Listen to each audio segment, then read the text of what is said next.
अपने आप को पाक कर लो, अल्लाह हर मुश्किल में तुम्हारी मदद फरमाएगा, हर रास्ते में तुम्हारी मदद फरमाएगा। और मैंने कहा जब आदमी नापाक होता है तो रब करीम उससे इबादत की लज्जत छीन लेता है। और अल्लाह की सबसे बड़ी सजा ये है कि किसी को सजदा न लंबा करता है।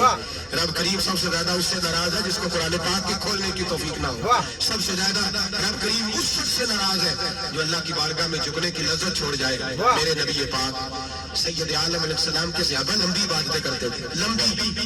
किसी ने कहा था रूम के बादशाह थे कि ये मुसलमान फातेह क्यों हो जाते हैं? तो उसने कहा मैंने मौला अली के जमाने में कोशिश कराई थी, पता किया था कि हर मैदान में कामयाब क्यों होते हैं। तो कहते मैंने देखा ये दिन के मुजाहिद होते हैं पर रात के आबिद होते हैं, सारी रात इबादतें करते हैं। पर मैं रात को जब अपने रब को राजी कर लेते हैं तो सवेरे खुदाई ताकत इनके साथ हो जाते हैं। हमारे हम कहते हैं हमारी चालाकी से कामयाबी होगी, हम बड़े तेज हैं, हमारी हिकमत अमली से कामयाबी, सियासत से कामयाबी। जब तक अल्लाह तेरा साथ नहीं देता तू कदम नहीं उठा सकता। जब रब करीम तेरी मदद नहीं फरमाता तू अमीर।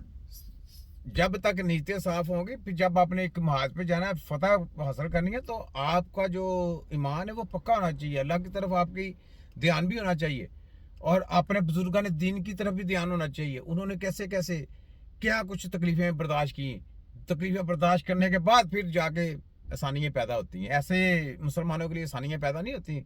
हर काम में आपने जद्दोजहद करनी है, और जद्दोजहद करनी है तो दिल से करनी है, ऊपर ऊपर से नहीं करनी। दिल से करेंगे तो आप हर महाज में आपके आगे जो भी आएगा वो तिया पांचा होगा, उसका पोस्टमार्टम करके निकलता जाएगा। ठीक है, ये बात है। घरों में गिर जाता है तो अपनी चालाकी के अंदर ही मर जाते हैं घुट के। मेरे भाई ये जितने भी सियासतदान है क्यों घटिया तरीन लोग हैं, अपनी चिराकियों में खुद मरते हैं, चिराकियां लगाते हैं ना, देखे ना, खुद ही हमला कराते हैं, खुद ही सब कुछ प्रोपेगेंडा करते हैं। नवाजू कंजर बाहर बैठा है, शिबाजू अंदर बैठा है, मरियम अरसोची वो करती है, सब गेमें खेलते हैं, मौलाना डीजल कुछ करता है, सब गेमें खेलते हैं। जब गेमें खेलने वाले लोग हो गए ना, ये भी लूटो, वो भी लूटो, वो भी लूटो, वो भी लूटो, ये टैक्स लगाओ, वो टैक्स लगाओ, ऐसा करो, ये करो, बिजली के बिल लगाओ, गैस के बिल लगाओ, ये टैक्स काट दो, ये कानून साजी कर दो, ये हेलमेट बेचने हैं, हेलमेट बेचने पे भी पैसे मिलते हैं इनको। ये पाकिस्तान में हेलमेट बेचे जा रहे हैं ना, इनमें भी पिछने हैं। मुझे ये बताओ, सब बेचारों को, कईयों को ब्लड प्रेशर की बीमारी, उनके लिए वो खतरनाक है हेलमेट। ये किसी ने बताया आपको? नहीं बताया। जिनको ब्लड प्रेशर का मर्ज है ना, उनके लिए हेलमेट ऐसे जैसे मौत है। वो एक्सीडेंट से तो उसकी मौत होनी है,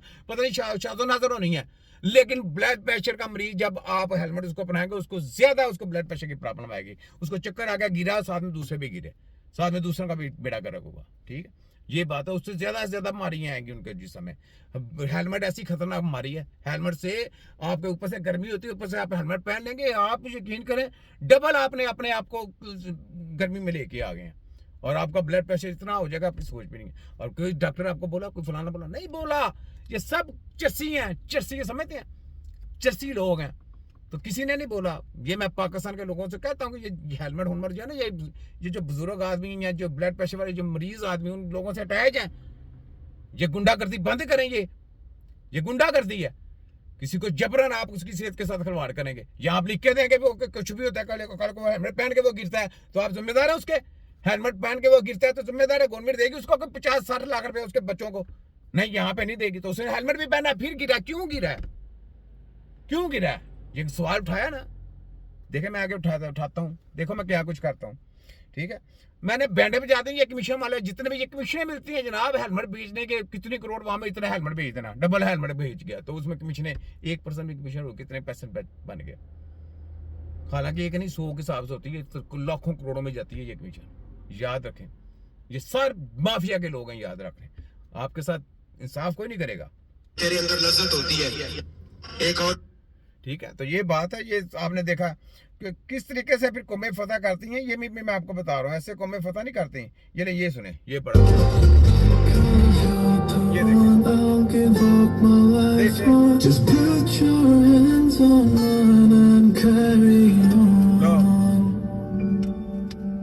Do you know that I'm dying to pour your फालज वाला मरीज है, उसको ये सारे लगा दिए, झटके लग रही है, मतलब वाइब्रेशन हो रही है, तो कहते हैं फालज का इलाज करेंगे। खोतों को पकड़ के चपड़े मारने चाहिए इनको। यार कैसी बात है, कैसे बेवकूफ बना रहे हैं। ऐसे इलाज होगा? सुने पाकिस्तान ऐसे इलाज होगा? ये देखते जाए।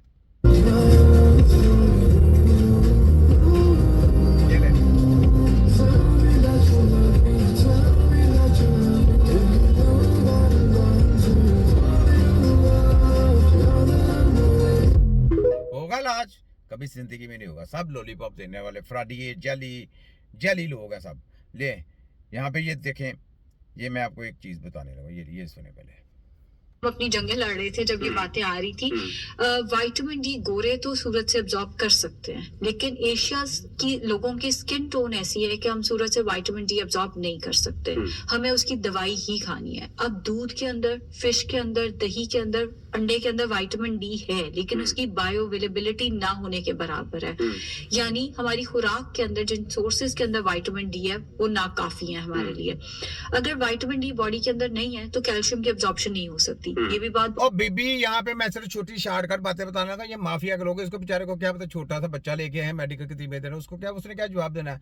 विटामिन डी की जो आपके जिस्म में मिकदार है वो बेसिकली पूरी है, लेकिन रस्ते उसके ब्लॉक हैं, वो आपको खुराक नहीं मिल सकती क्योंकि उसका इलाज नहीं, उसकी प्रॉब्लम किसी वजह से कम हो गई हुई है। वो वहां पे विटामिन डी नहीं पहुंच रही है आपके जिस्म को, ठीक है। वो ब्लॉक है हिस्सा, उस ब्लॉक की को खत्म करेंगे तो विटामिन डी ऑटोमेटिक आपके जिस्म को मिलना शुरू हो जाएगा। आप शॉर्टकट में मैंने बात बता दी, इनकी घूम फिर के इन्होंने ऐसे ऐसे करना है, ये आपको इनकी बातों की समझ नहीं। जितना मर्जी विटामिन डी खिला लो, उसका विटामिन डी पूरा नहीं हो सकता।